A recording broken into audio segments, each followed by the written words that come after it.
আসসালামু আলাইকুম, ওয়েলকাম করছি এলিনাস ইজি রেসিপিতে। আজ আমি খুবই মজার একটি জিনিস আপনাদের সাথে শেয়ার করব।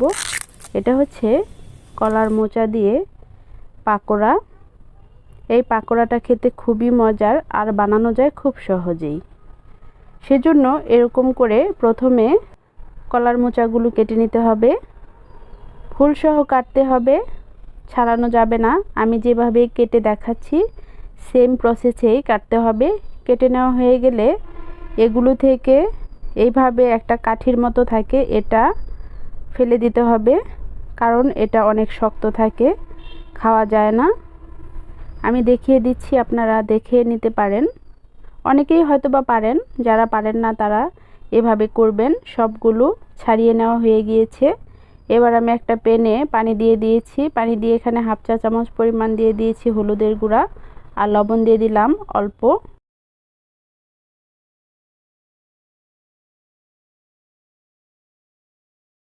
আমি সবগুলো মোচা দিয়ে দিলাম।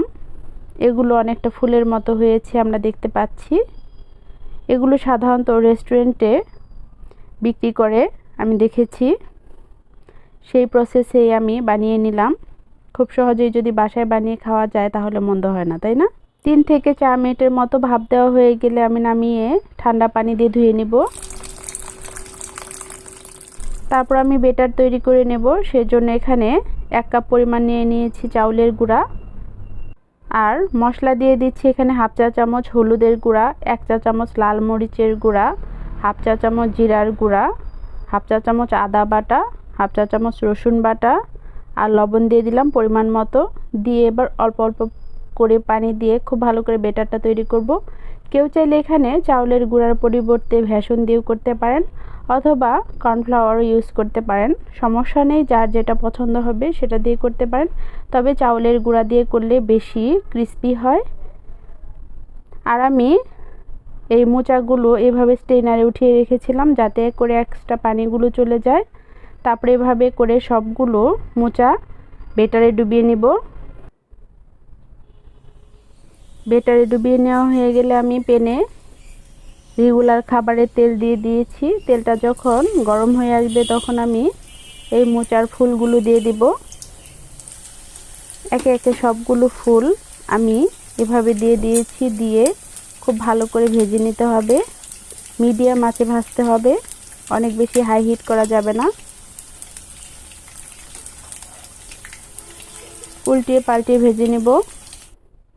ভেজে যখন আমরা দেখতে পাবো যে এটা অনেকটা ক্রিস্পি হয়ে গিয়েছে বা কালারটা চেঞ্জ হয়ে গিয়েছে, তখন উঠিয়ে নিতে হবে।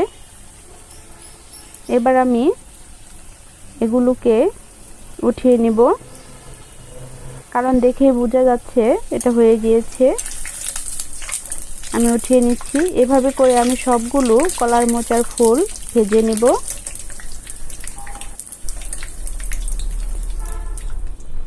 এবার আমি সার্ভ করে নিয়েছি। আমি কলার পাতাতে সার্ভ করেছি, আর এখানে টমেটো সস দিয়ে পরিবেশন করেছি। কলার পাতায় সার্ভ করেছি বলে অনেকে আবার বলতে পারেন কলার পাতাতেই কি সার্ভ করতে হবে? না না, এটা অপশনাল। আশা করি আমার আজকের রেসিপি ভালো লেগেছে। রেসিপি ভালো লাগলে অবশ্যই চ্যানেলটিকে সাবস্ক্রাইব করবেন, পাশে থাকা বেল আইকনে ক্লিক করবেন। আর আপনারা ভালো থাকবেন। বিদায় নিচ্ছি, আল্লাহ হাফেজ।